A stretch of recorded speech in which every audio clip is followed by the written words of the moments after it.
All right, hey folks. Let's see. We're going to do some more artwork today. Give me just a few moments here for me to check in on my signal and make sure that my sound is good. And I got some quick posts to make. Click. And this sounds really quiet. Let's see if I can adjust my microphone. And this sounds really quiet. Let's see if I can adjust my microphone. Check. Where is my mic at?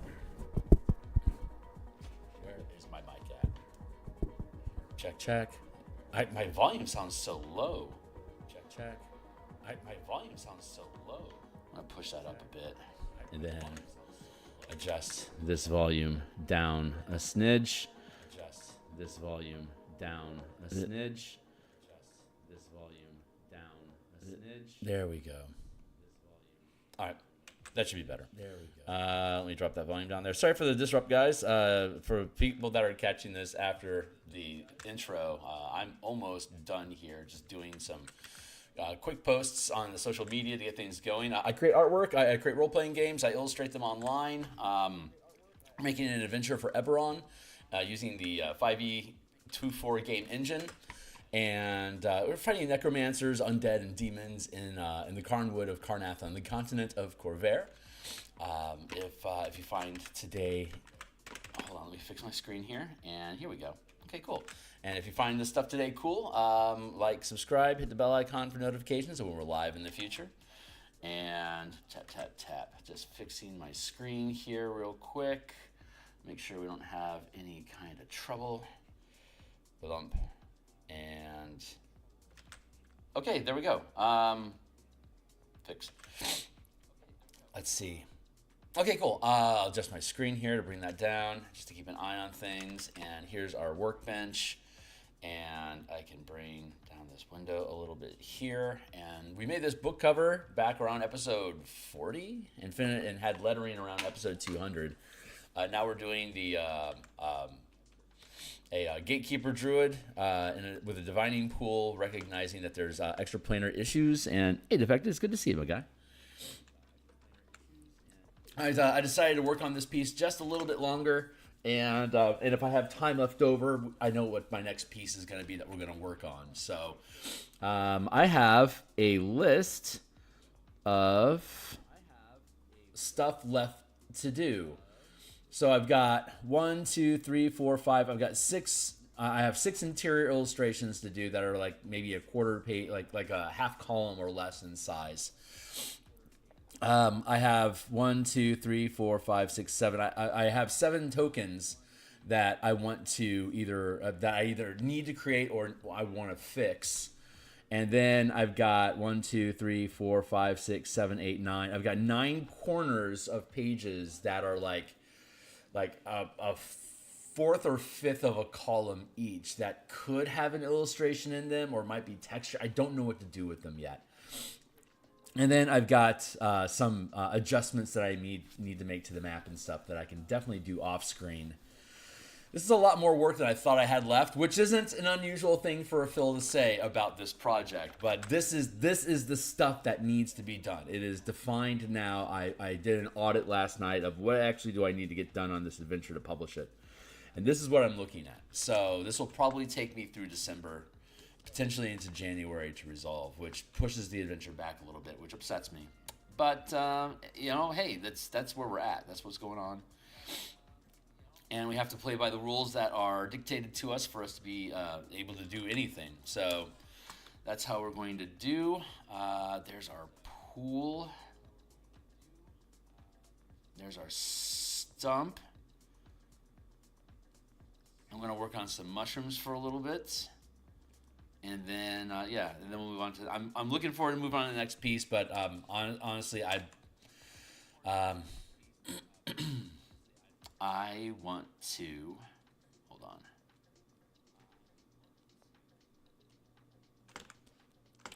I'm not quite there yet. This piece needs a little bit more attention, and I like doing mushrooms. It's a low-effort activity for me to be able to perform. I'm tired today.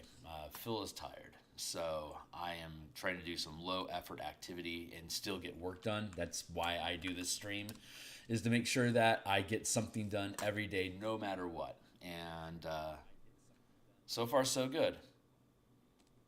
Drop that in there. I see text. I'll catch up with you in a second. What's up? Yeah, exactly. The muse decided. It's coming along. We're getting there. Yeah, it's the mushrooms is a little bit of flair that just adds a little bit more to it. These aren't properly shaped mushrooms, so I'm going to fix that now.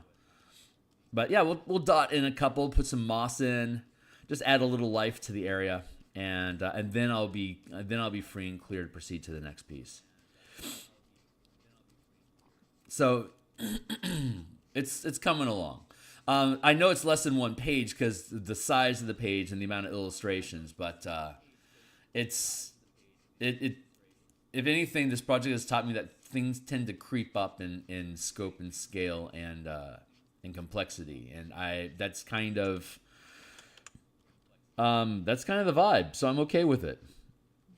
I'm frustrated that it's not done because there's so many other projects that I want to work on. But I mean, this is the action loop. This is what I do. So it technically doesn't matter how quickly it gets done as long as I just keep doing it.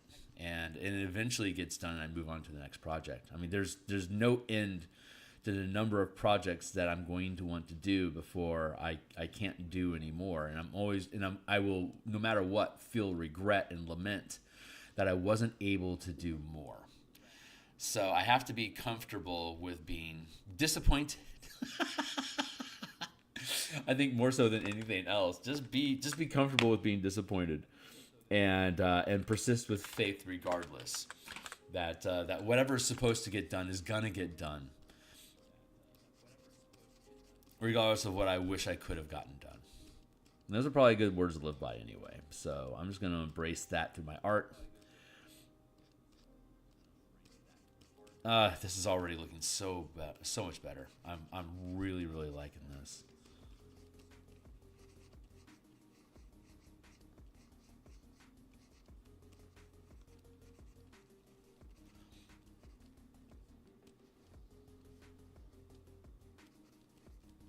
When I touch really lightly across the brush, it breaks the lighter the touch, the more you see like you see these. Hold on, I'll back up.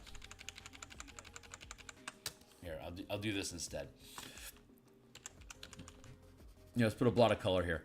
Now, if I'm really light with my brush, if I'm light and quick with the brush, it pixelates. See how it's striating there? It's breaking up the pattern, as opposed to if I have a lot of pressure and slow, it's a smooth gradient. So I can adjust using pressure.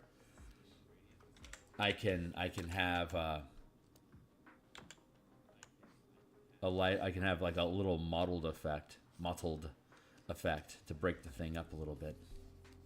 There we go.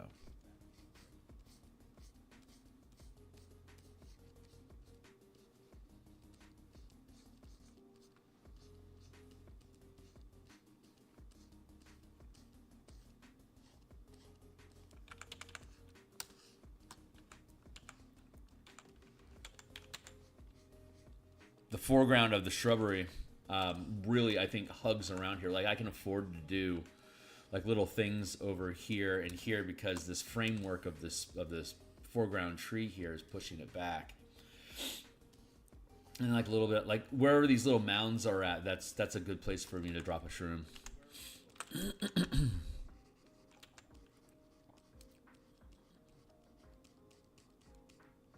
Defected, I like the videos that you made, man. For folks I don't know, Defected here in the chat, he does pixel art and has a channel. So if you click on him, you can click through. He put up a video about 20 tips on making good pixel art, and they're just really good rules of art in general. It's just really neat to see how they're applied to the pixels in the examples that you go through. That's a great video, man. Nice short little clip.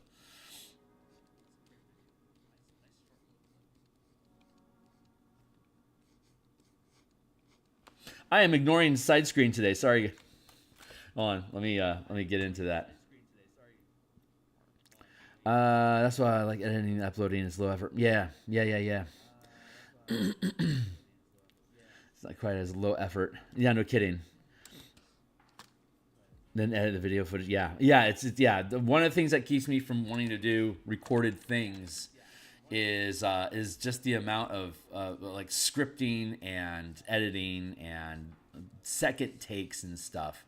It's a lot more fun just to talk off the cuff and just being able to ramble about stuff and of course the art. It's all about the art. That's the whole purpose. Is to make the art happen. That's looking really, really good. Let's grab this dark core color here before I start modeling it up a little bit.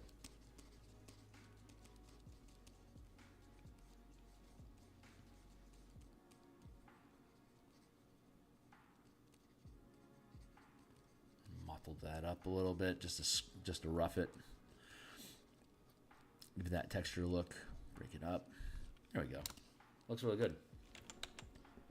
Very simple techniques. But when you apply them properly, they're really freaking good.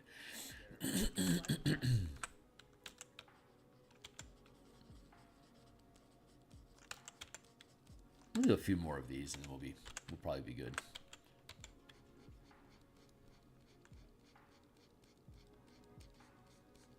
What's up? Right on, my dude. I am okay. So I do artwork like this in the mornings on Mondays through Fridays, right? And then Mondays and Thursday nights I do game design. And for those that are catching this in the future, it's Thursdays. So if you want to hop over to the Eberron Spelljammer adventure stream, adventure design playlist that I have on my channel, I think we're working on episode 6 tonight. We've defined asteroid fields in orbit between the moons of Eberron, and now we're creating asteroid communities that have developed and live on those asteroids between the spinning orbits of the moons, mining and raising food and stuff. Just a little space colony, and the campaign is from level. The plan is for the campaign to be from level 5 to 13. And we're protecting a cluster of asteroid communities that don't have strong defenses, but are having more and more aggressive threats arising on the horizon. There's pirates. We've established that there's a colony of ice elementals that are causing the entire region to become colder, which is damaging the crops of the communities. So there's inner conflict and strife. And any other just random encounters that could beseech the communities on any given week. So we'll go on a week-by-week basis, seeing what new events happen that week, and XCOM style decide which community needs our attention, and then traveling to that location and resolving that issue by the end of the week. And if the team is able to resolve multiple threats, then potentially they could do that. But the design of the campaign is one threat per week and make it episodic. So regardless of how long it takes for you to solve that threat, or to go on that adventure, every 7 days there's a new quote unquote bastion churn and a new event will occur. But it's rare in D&D that you can't conclude an idea of an adventure within a 7-day block of time, and all of the communities that are in the cluster that are being defended are within a week's travel of each other. They're all technically within a day's travel of each other, so it's really easy to be able to navigate between. But that gives you 7 days on the ground of wherever it is that you're at, unless they decide to venture out into wild space to attack instead of defend, which puts their communities at risk. But if that's what the team wants to risk, they can do that. So we're gonna make mega kaiju out of the ice elementals to demonstrate how to make colossal sized creatures to fight with ships. We'll have pirates in their own ships that that will attempt to raid the communities behind the character's back and try to slide out before the players can arrive to fend them off. and then it's just a damage tax that the communities are taking. They have to recover or repair stuff, which throws their civics into chaos. Hey, what's up? Had the tip sorted out that video before I had the footage. Yeah, see, that makes it really easy. Example, each tip is each price. Yeah, it did. It worked really well. And it showed a lot of variety of what type of art you can do with pixels. So it was a really good, I guess, a montage, for lack of a better word, a good montage of different pixel work. So well done.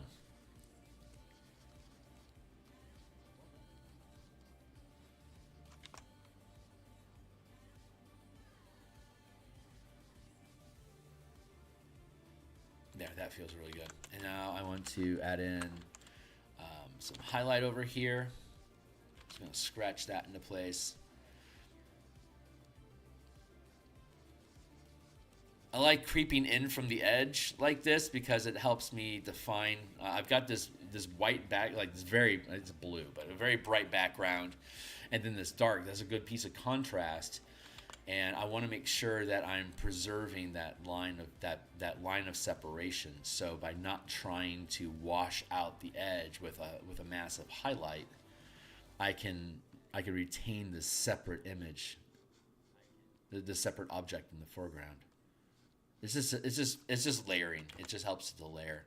See, I can add in the highlight here, back it off as like blend inward towards the light, so it gets darker as I approach, so I can maintain that separation, that lip.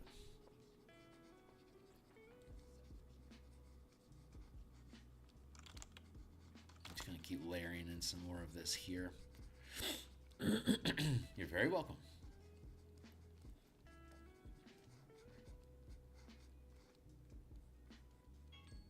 Hey, that's my timely timer to make sure I stay on track.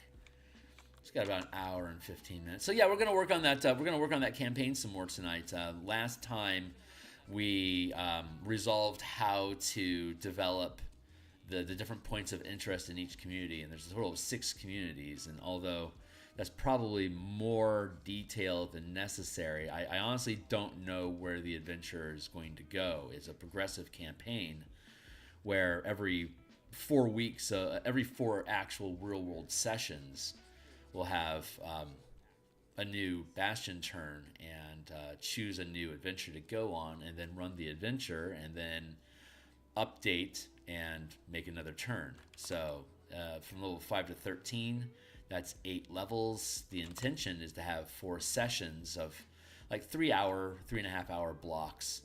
So about 12 to 14 hours worth of adventure.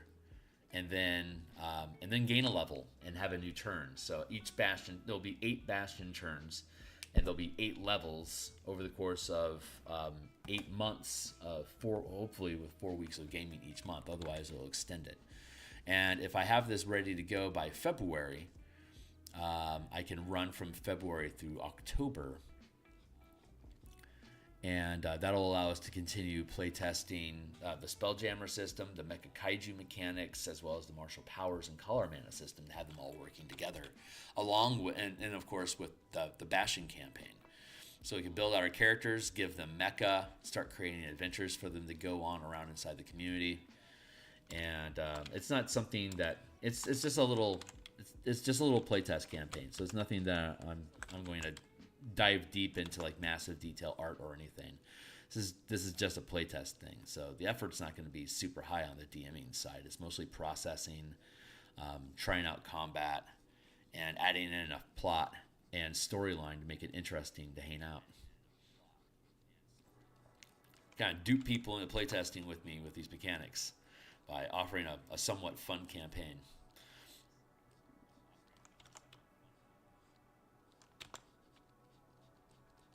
But the amount of decision-making and control that the team is going to have over what the community does is going to be, it could be either high levels of micromanagement and optimization if you want, or you can just leave it on default and it just automatically just kind of does what it does. Kind of like in a 4X game, or like in an RTS resource game. It's, you set a command and they just run that command until you update them. communities are these settlements in this bashing campaign system are pretty much the same way. You can give them default commands and you don't have to worry about them until you want to worry about them, or until something comes up that threatens them that makes you worry about them, and then you can engage with them directly.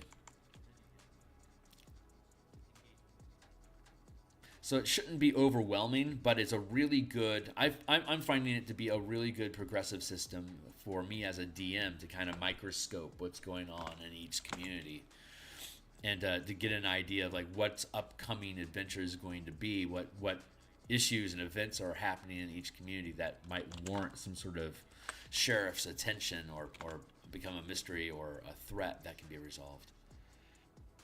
And that's similar to a hex crawl, except that you're crawling through time instead of locations. You're already familiar with all the territory. It's what's going to beseech those communities from beyond next.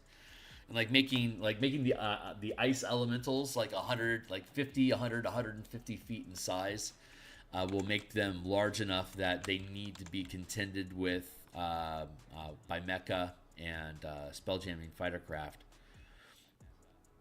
So the scale of threat isn't like, oh, here comes a size huge ice elemental. It's like, no, that guy is 100 feet tall.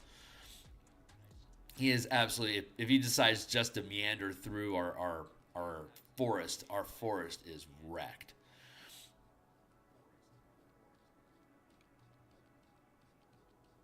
That's the idea. So megafauna, pirate fleets, like 1,000-foot space krakens, all sorts of just massive terrors of the void.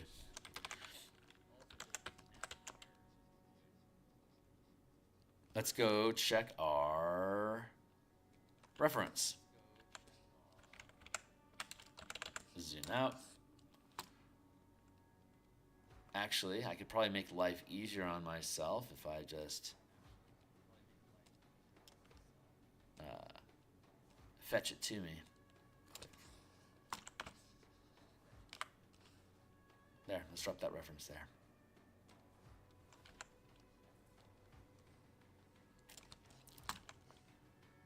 Yep, it just grows right out of the side, so I don't need to do too much worrying about detail there. I'm going to hit save here, just in case something weird happens.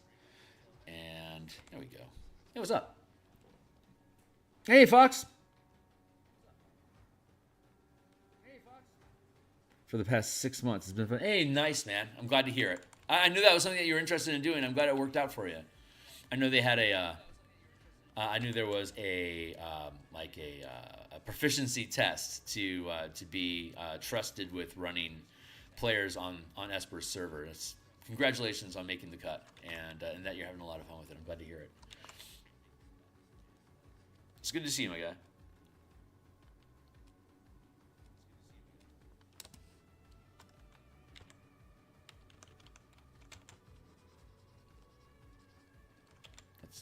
Let's see, there's some chunkiness going on here. Here we go. So yeah, this will be the last day that we work on this one.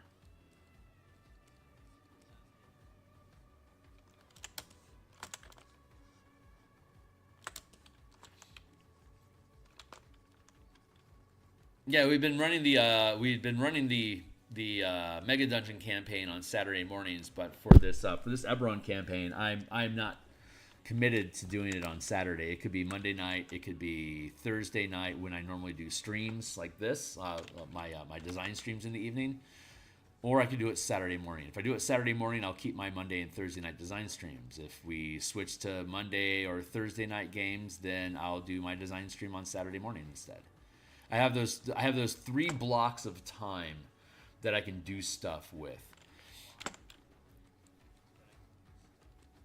And so once the campaign starts coming together a little bit more, I'll be able to find out who's interested in being involved or not, and then if I can get a committed table of like 3 to 5 people, then I'll just leave the roster at that and just make it a regular game.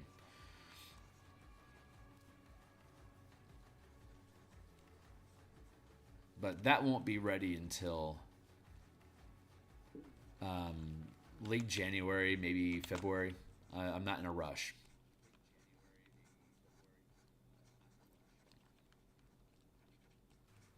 There, we'll leave that like that. That feels pretty good. And I think I want to have another mushroom over here just for the feng shui of it.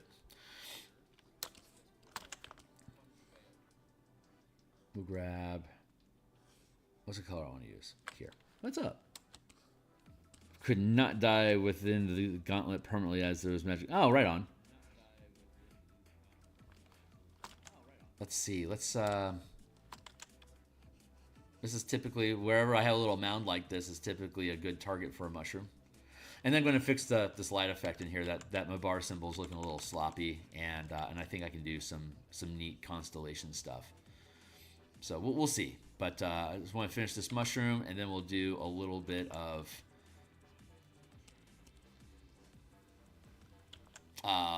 moss and sprouts and stuff, just to flesh out the stump a little bit more, and then we'll work on the hologram. I use holograms so much in Eberron. Just like minor illusion spell just makes, if there's a way to program your minor illusions, right? You basically got television broadcast stuff.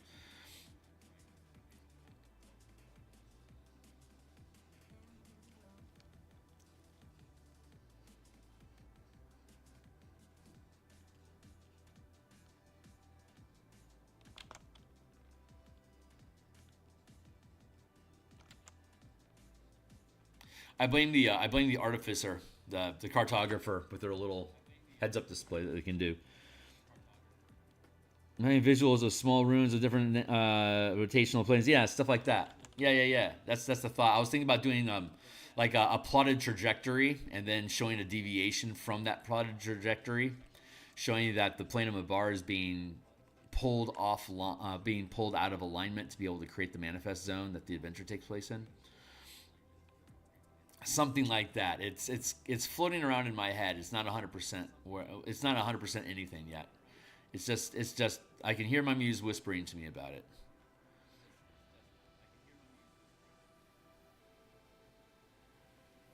So I'll trust that obviously that she knows what's going on, because Muse operate outside of the time-space continuum, so they can see the project's completion and basically Nintendo guide you through the artwork. It's a pretty cool gig.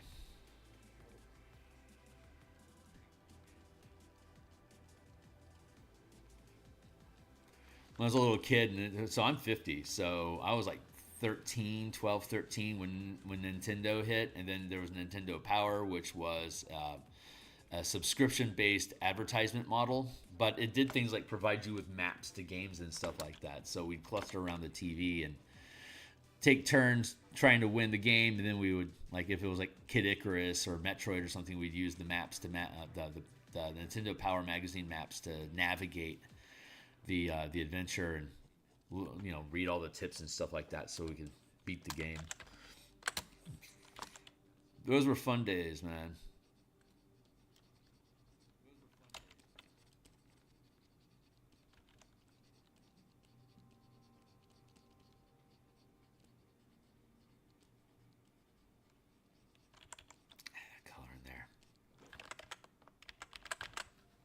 There we go.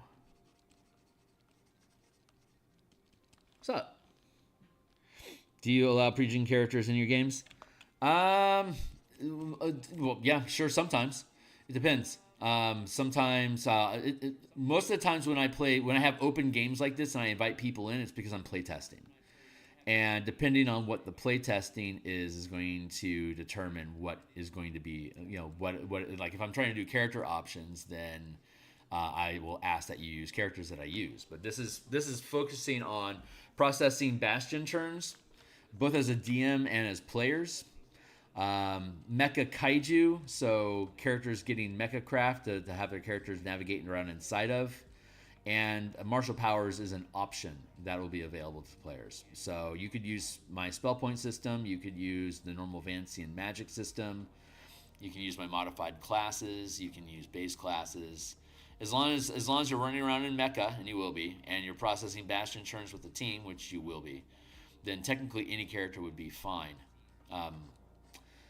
sometimes I do themed campaigns, and my idea was to have this be a Warforged dwarf gnome specific composition. Like the communities are only gnomes, dwarves, and Warforged, so no humans, no elves. Like you'd be the odd duck out, and we'd have to contrive reasons why a different race would be present in these communities. But theoretically, yeah, pre-gens would be fine, assuming that they fit the parameters of the project.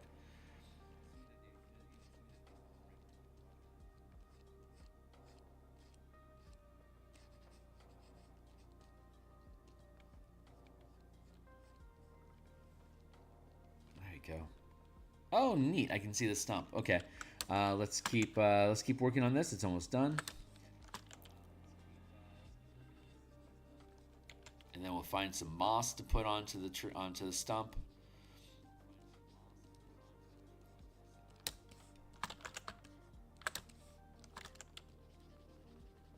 And then we'll play with stars.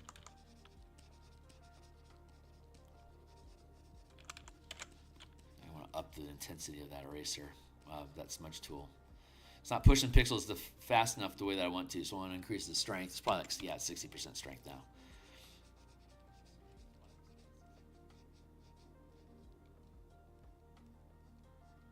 Cool down that edge a little bit there.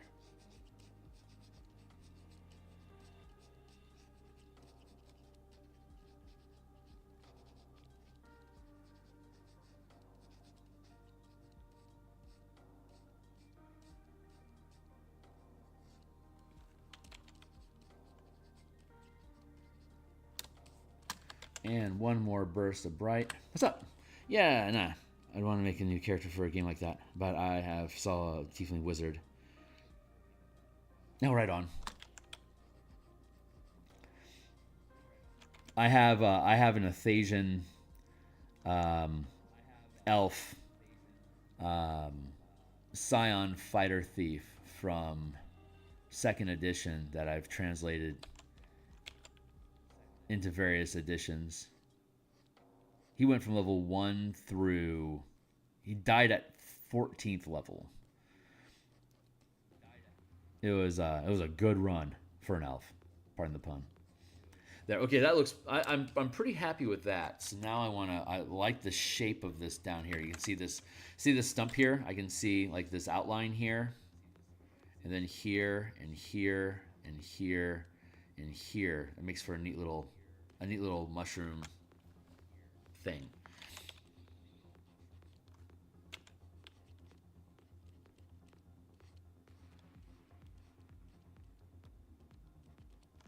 In 3.5, I think my favorite character from 3.5 was a warlock rogue, warlock sword sage, Telflamar's Shadow Pouncer.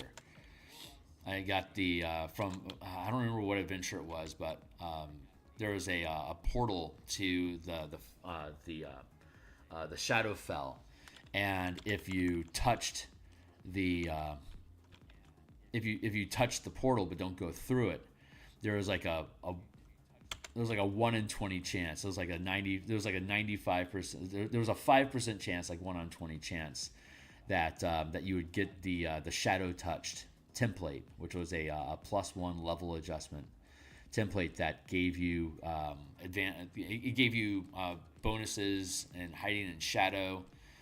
It gave you the ability to cast darkness once a day, and the other perk was I gained sneak attack dice. I got plus 2d. No, it was no, that was it.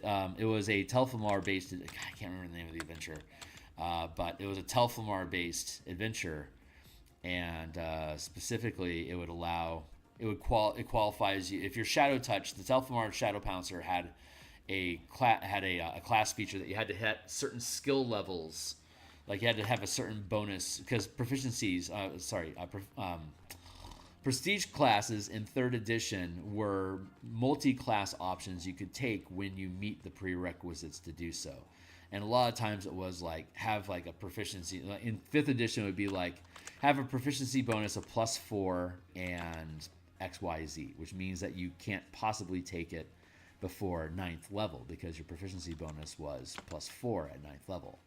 So, but this was since 3rd edition allowed you to arbitrarily put skill points into each individual skill. They didn't just automatically progress with proficiency bonus, and that was it. Like in 5th edition and 3rd edition, it was your 9th level. You can have a total of 12 points in a skill that you're proficient with, but if you wanted to, you could only have 5 in it because you got a budget of skill points to spend on each skill every level, and then you would like pull levers and optimize your skills for what you needed. And so prestige classes would have skills like you need a +12 in move silently, or +12 in hide, or like +15 in arcane lore to become a lore what were they, lore master. So the Telfamar Shadow Pouncer had the option, had a prerequisite of having a +12 in hide in shadows, or have the shadow touched template. And so once I acquired the shadow touch template, I could proceed towards that towards that prestige class, and that prestige class allows you to make an attack action, like 3 attacks. You can make 3 attacks every time you teleport. So I built the character with a shadow mage that was built around teleporting, so that wherever I landed, I could make 3 attacks from there. And since I could do it in complete darkness and see through the darkness, I could get sneak attack on people. So I'd get multiple sneak attacks. It was pretty fun. It was a fun build. That was one of my favorite characters. His name was Lyric. The elf was a Cody.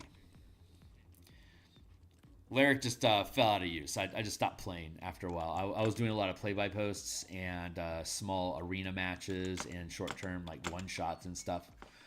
And I was using Lyric throughout those. And Cody was my second edition main once we got into once we got into Dark Sun. That was my main. But no one cares about other people's players. Nobody cares about other people's characters.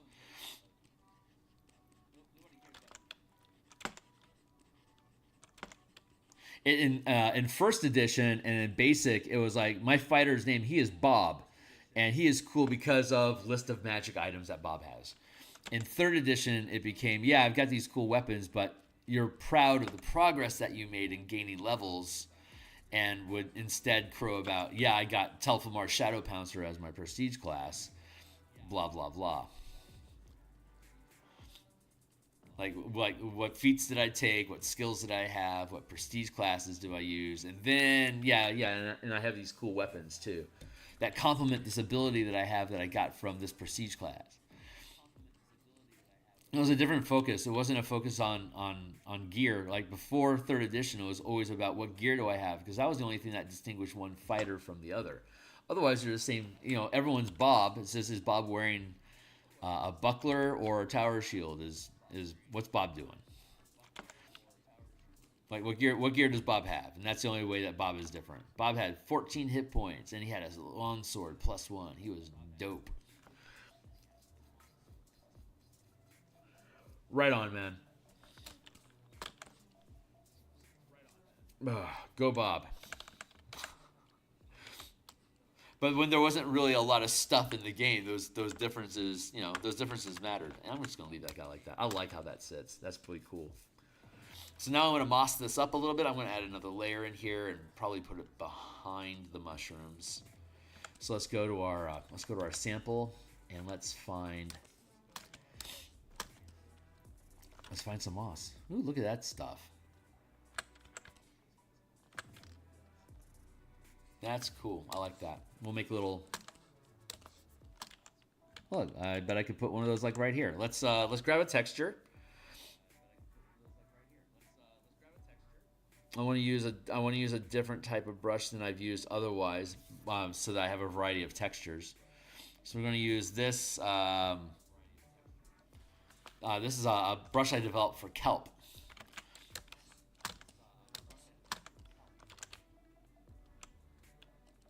There. It's yeah, little colonies of kelp for underwater. I was doing underwater painting, and it was fun to do that. But now it's a really useful shape. So I'm going to squish it down so it's like this. That's a little bit too squished. Let's unsquish it a little bit. There we go. And I'm going to drop the size, and that's too dark. Let's go with the mid-tone. And I'm going to grab the same brush for my eraser, of course. I'm going to come back up through here and erase a lot of this. So we're going to make this moss-like texture here.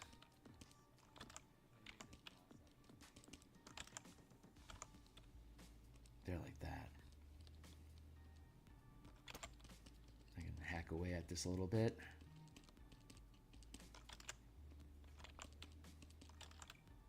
There. And we're going to down along the edge here like that. And we'll drop the size a little bit. Get these curves in here like that.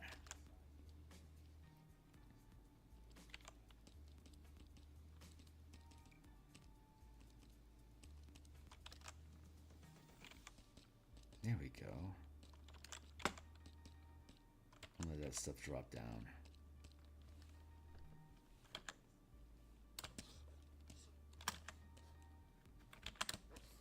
We're here and take a look again.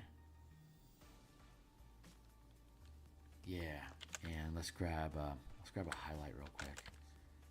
Like that. And I'm going to add in another layer, and we're going to dust that on a little bit just to make a little bit of a highlight over here. And I'm going to drop the opacity on that a little.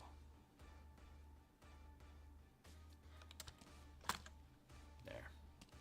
And then I can use a light eraser to trim that down a little bit. There we go. And now we can spam repeat. Let's see, where do we want another patch like that? How about over here?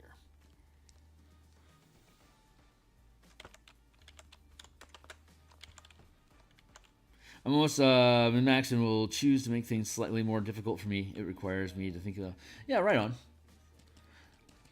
In 3rd edition, it was about like 3rd edition. I mean, seriously, it's Wizards of the Coast. 3rd edition was very much like Magic the Gathering, where you could customize what kind of action loops and solutions your characters were able to create inside of dungeons and whatever kind of encounters it has. Knowing what kind of a campaign you were going to run would allow you to optimize your character deck, quote unquote, with what prestige classes and equipment and spells that you wanted to be able to complete the action loop that you had created for your characters to succeed.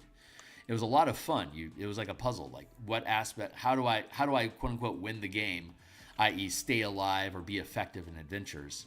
How do I become an effective character and survive with a unique niche build? Like, what niche build could I create? And then you run that character for a while and see if they're fun to play. And then you build something else. It was like 3E was like a constant workshop of White Room armchair testing character types, and then seeing how they actually performed. Like, that's a lot of what playing RPGs is about. It's about, testing the mechanics of stuff and seeing what's fun. Like, do I like playing a cleric or do I like playing a druid? They have different options and mechanics, and until you play them both, you don't know what your style is, what you like to play. Like, when I actually get to play, it's usually either going to be a sorcerer, divine soul, so I have meta magic with cleric spells, an artificer, battlesmith, so that I have a mobile mount. Or it'll be like a fighter battle master, so that I've got utilities that I can help the team with. Like this support and mobile is kind of is more of my play style, I think, than anything. I'm going to add another layer here, put it behind. I like these little pock marks that are happening inside of here. That's really cool. But I wanted to add this in here just sort of curl around the shape a little bit. Since this is all exposed surface, there's a lot I can do with this.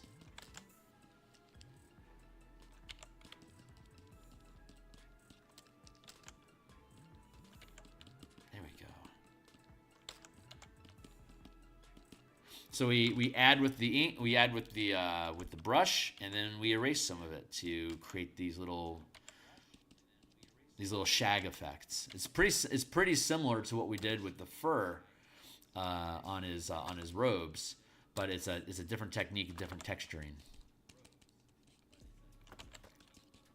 Erase that a little bit. I can drop these layers down together, and I can erase at these a little to have them fade into the dark.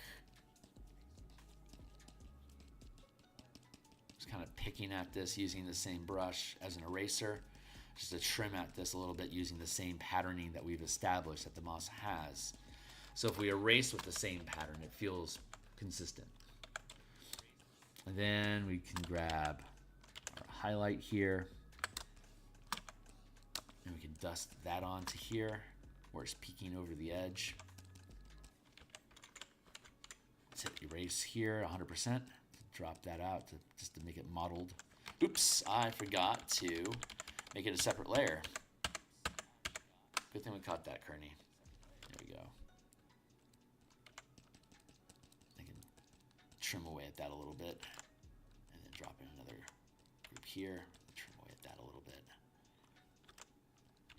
There we go. Not a lot, just a little bit. We got our moss over there. There we go. Merge those together. And I want to mess around. I want to mess around with this moss a little bit more.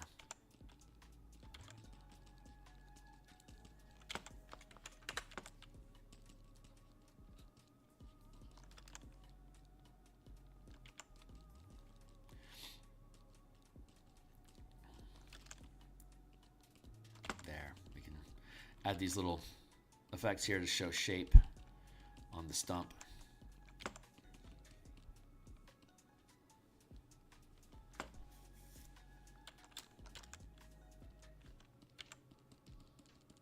Erase at that. I'm going to drop it in underneath this layer here.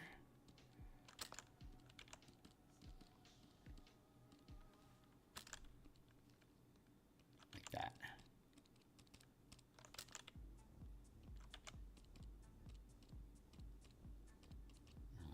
Erase and tap out a little bit there. I really like that.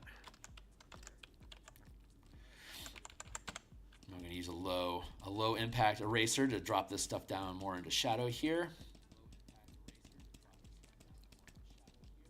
Just doing a light stippling effect so it erases that a little bit, just pushes it down into the dark a little bit more, de-emphasizing it, making it blend a little. There we go.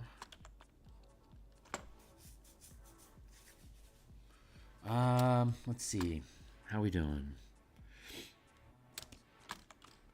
Let's do a little bit over here. Hit the eraser.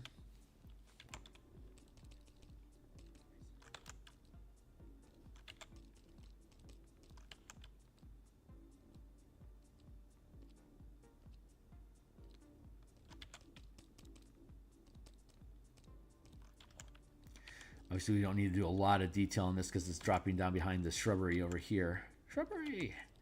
But it is in effect, so I want to give it the same attention.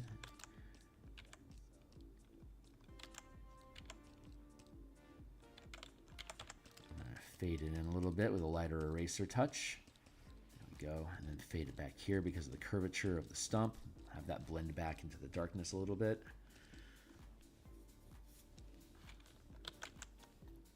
Then I can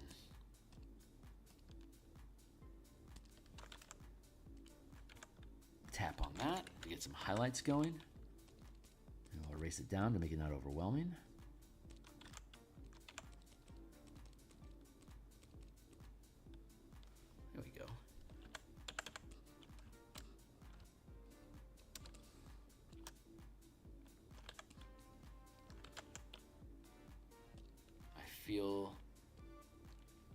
feel something needs to happen here. I don't want it to be more moss, though. Let's go find something. Let's go find something to replicate. I love this frond.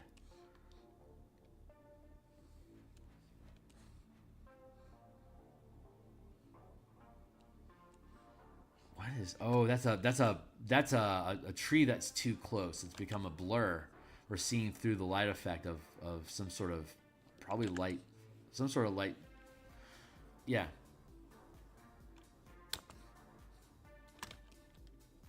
Huh. Interesting. Let's see.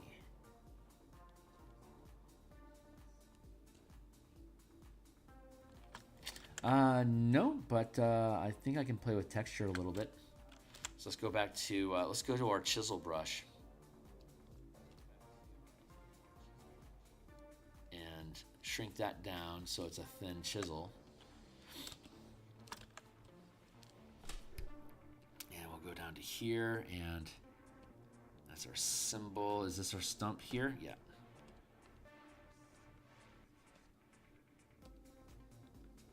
There.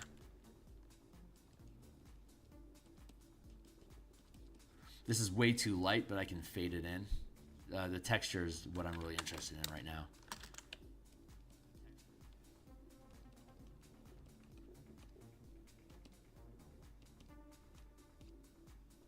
Let's get some points of interest inside there.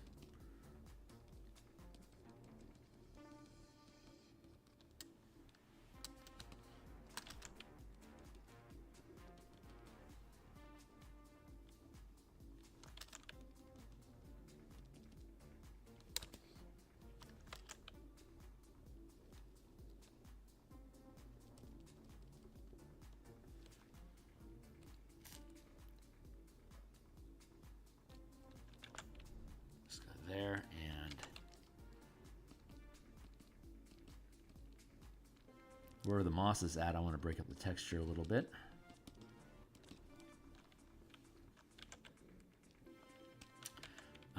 Let's go to our other brush here, and let's use a light opacity eraser so I can fade this stuff in so it's not so garish.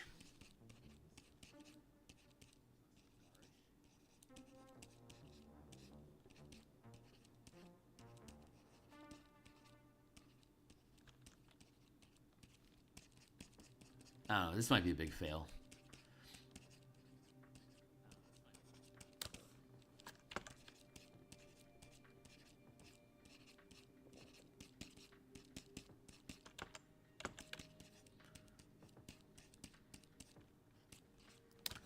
No, I think that looks better. I think it helped.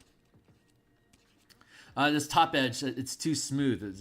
It's more like rock than wood, so I need to study the top of the stump and then resolve that. Yeah, that's starting to look better.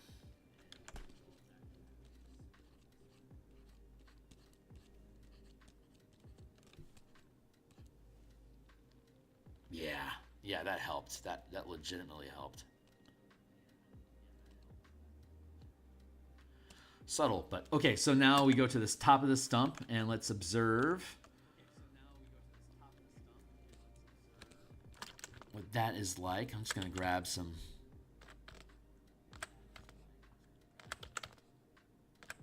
good color there. And we're going to switch to, yeah, we can keep the chisel. No, let's switch to the razor. There we go.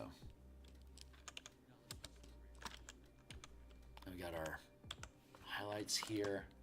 I feel like I want to drop this down. Like that. Let's take our edge here.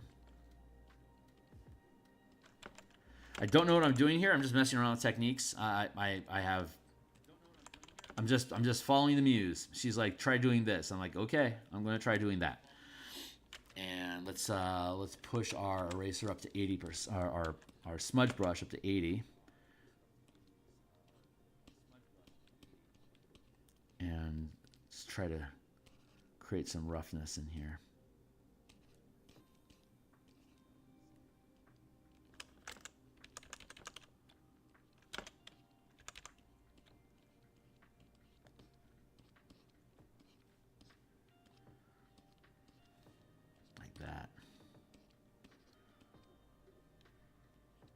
possibly like that.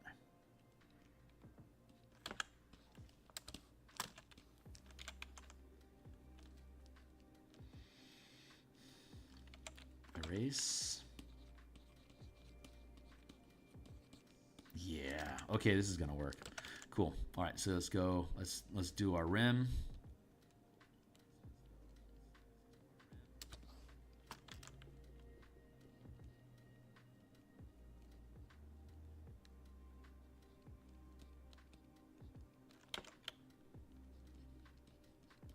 We'll break it up a little bit here with some texturing.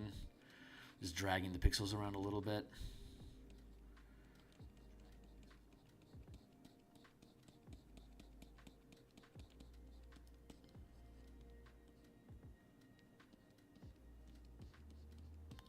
Cut through that literally.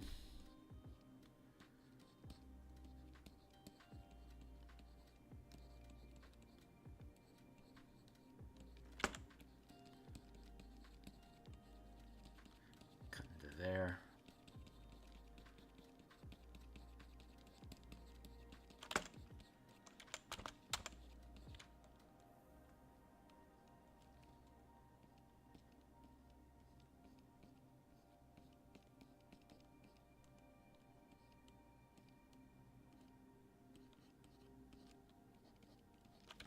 There. Cut through that. What's going on? Good. We're all sitting steady. We're all sitting good. There. Yeah. I think this is what we needed. Very cool. Let's cut through there. Let's grab this.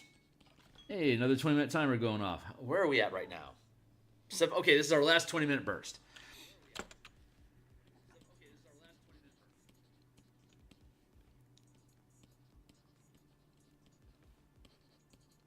We'll get this resolved, and then we'll work on the constellations. We got 20 minutes. This is the last day that I am working on this piece. After this, I will have a new piece tomorrow that we're going to work on. There's a mausoleum with some sarcophagi in the cemetery. It's a small illustration. It probably won't take long. It's mostly texturing. I already had the line art for it resolved because I've been working on it offline. But it's like, I think this one's going to be fun to do on screen. So I decided to hold off and do it once this one was completed. So now that this one is completing, we'll move on to the next piece tomorrow. It'll be a brand new piece for you guys to look at in the cemetery. It'll have some fun atmospheric stuff going on to it. So it's probably going to be worth your time to check out. Scratch this in. Here like that. Oh, God, I love how that looks. It feels really good. There we go.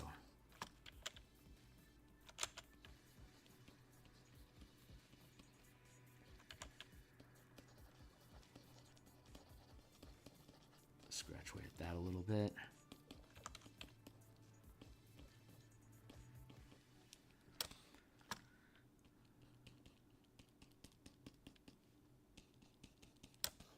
Use this to score in here to break up the texture for the striations. There we go. That feels pretty good.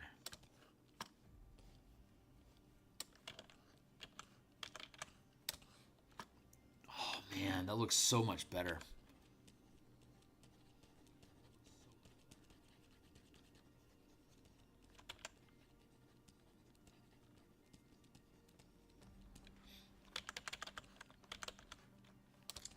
Look at that. Jesus, that's so much better.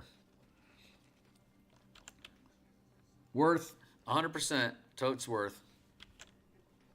Yes, I said totes.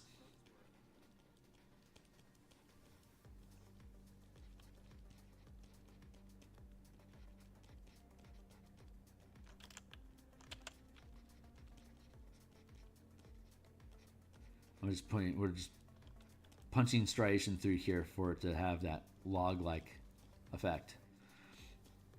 There we go.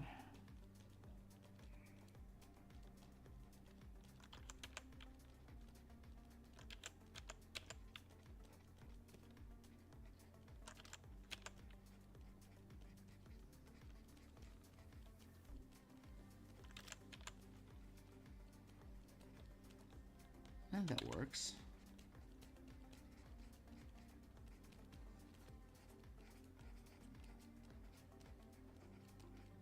There.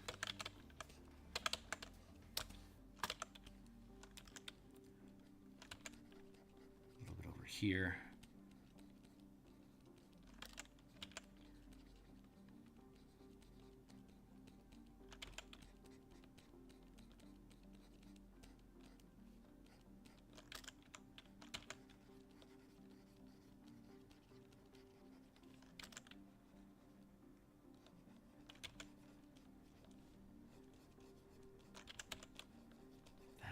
There we go.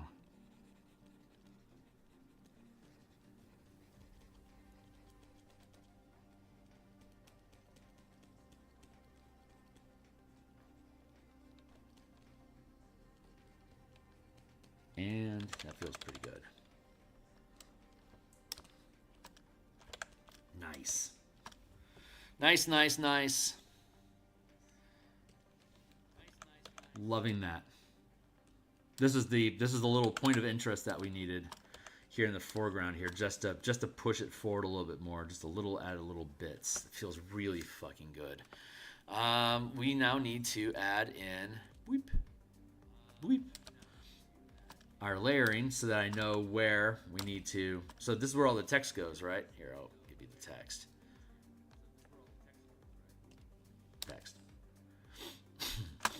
Here's all the text for the page. And so most of the illustration gets hidden, but the interesting, important parts remain. So that's all we could really hope for, right? Let's stitch up the stump.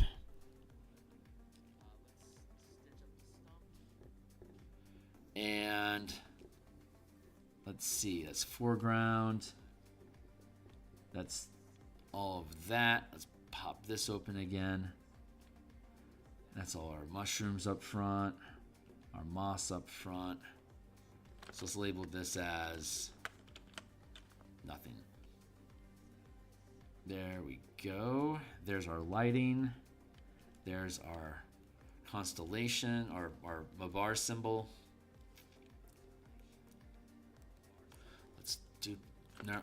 Let's duplicate that layer. And then merge it down.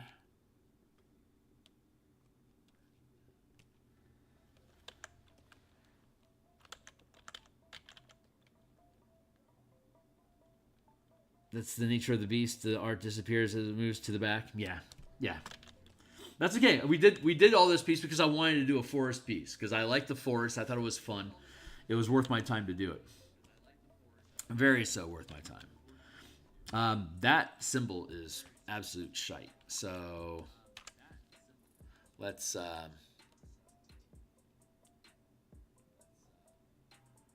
need to open this up a little bit. And I need to grab this and pull it out a little bit. Here is where we're at. That Mabar symbol is just god awful. You know what? I'm not gonna fuck around with that. I have other symbols of Mabar elsewhere that I can fix. So that's technically not my priority right now. I want to do constellation stuff. So let's see if we can come up with a cool constellation sort of thing. Let's switch to a round brush so that it's omnidirectional. I feel like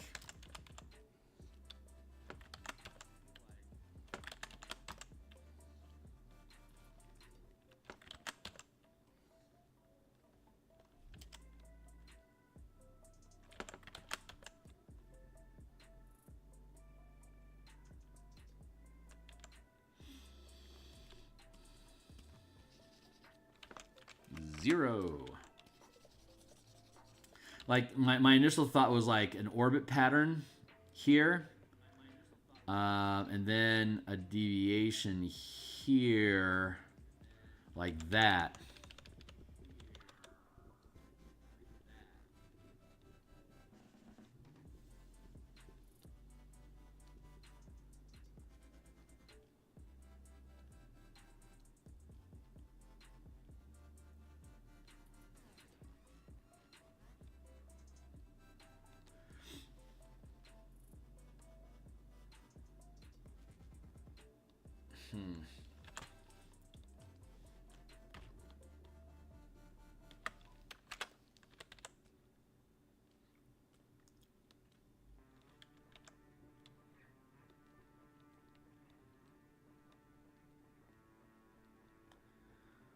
Something like that actually kind of looks cool.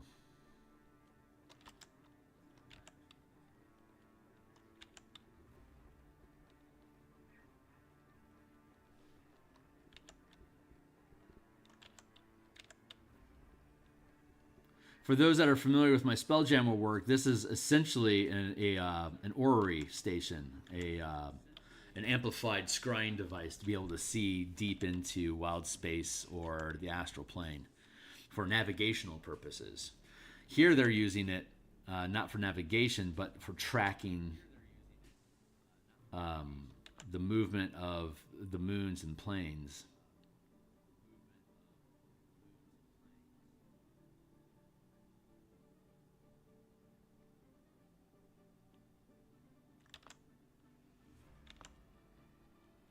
That's a horrible line. I'll probably want to get into vectors for this, but for now, anyway, let's grab right, something like that.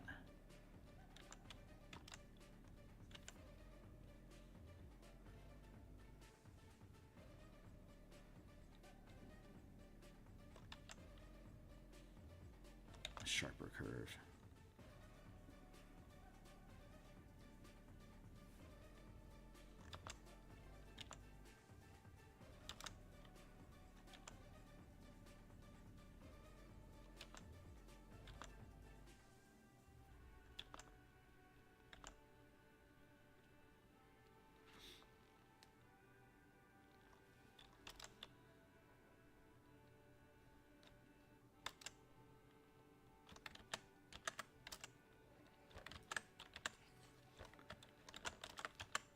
Transform, flip horizontal.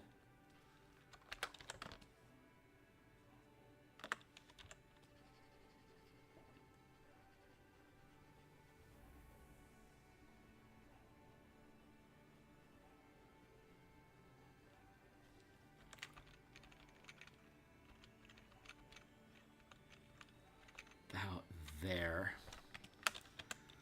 Free transform.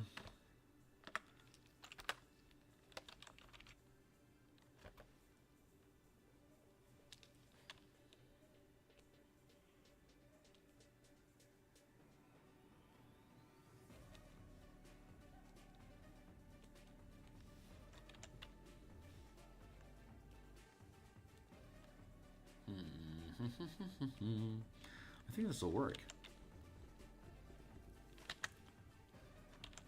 I need to get rid of this.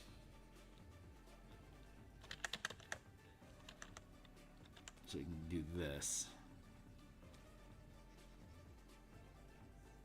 Let's just get rid of that bullshit. Merge down. Nope.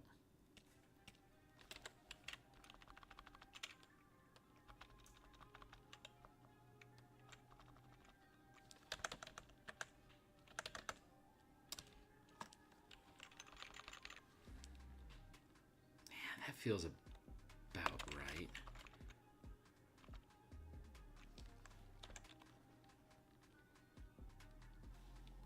Merge that down. Too thick.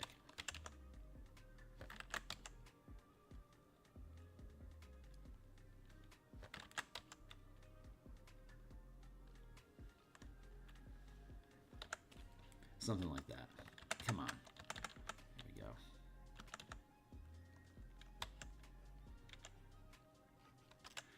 This is just temporary line work. This isn't perfect. I will not get this hologrammatic effect done in the 10 minutes that I have left this morning.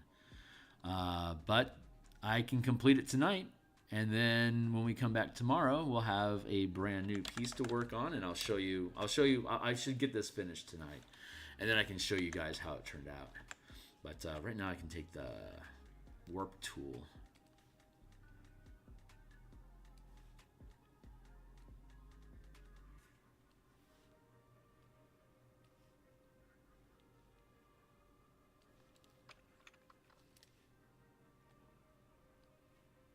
There we go.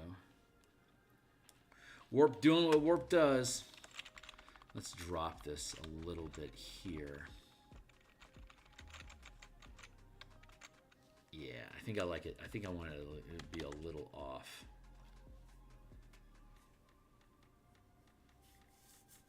And now I can have a separate line.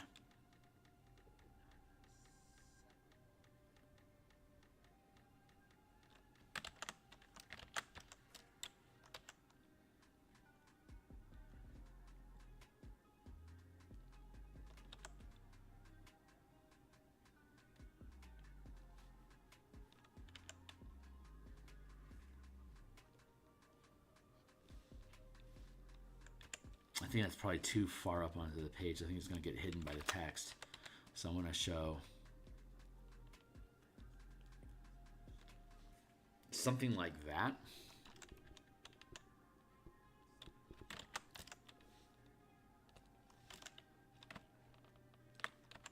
Free transform. 2, 3.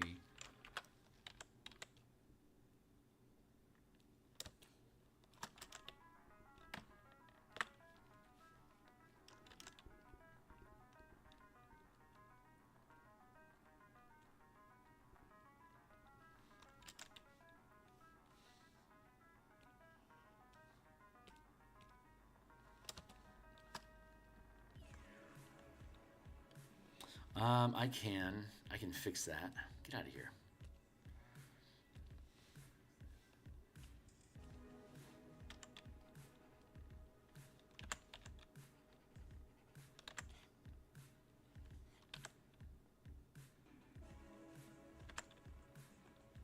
Because the sunlight behind there is starting to block that off, so I'm trying to be okay with that. Let's go with perspective, and then go like that. So I don't have to have all the letters there. I actually don't want to have all the letters there, but now it creates a little heads-up display, because this is how I do illusions and stuff in Eberron. So the text explains what's going on. The Gatekeepers are a circle of druids that defend the world from the extraplanar disasters when planes orbiting Eberron collide.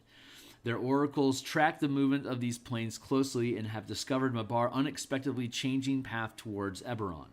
The proximity of orbits has triggered a manifest zone within Karnath that draws Mabar near like a whirlpool. Already Mabar's presence pollutes the forest it lies within.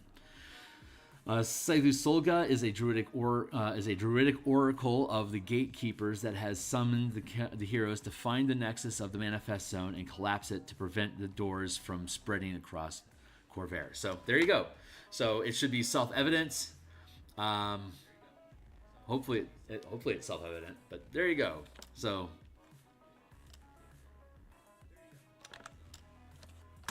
it's not perfect yet, but that's what it's going. That's what it is going to be like. I think when we are done. I just need to clean up the architecture of the geometry. I need to clean up the geometry of the orbit, the deviant path, and I need to clean up. I need to do a better symbol. Right on, my guy. I gotta get out of here too. It's 7:54 here in Seattle, so it's time for me to go to my day job. I'm going to be back online by 6:30 p.m. tonight, which is 10.5 hours from now. We're gonna do a couple hours worth of campaign design for the Eberron Spelljammer Mecha Kaiju bashing campaign that we're building. So like and subscribe. Stick around for that if anyone's interested. And I will see you guys on the other side. Thanks a lot for being here.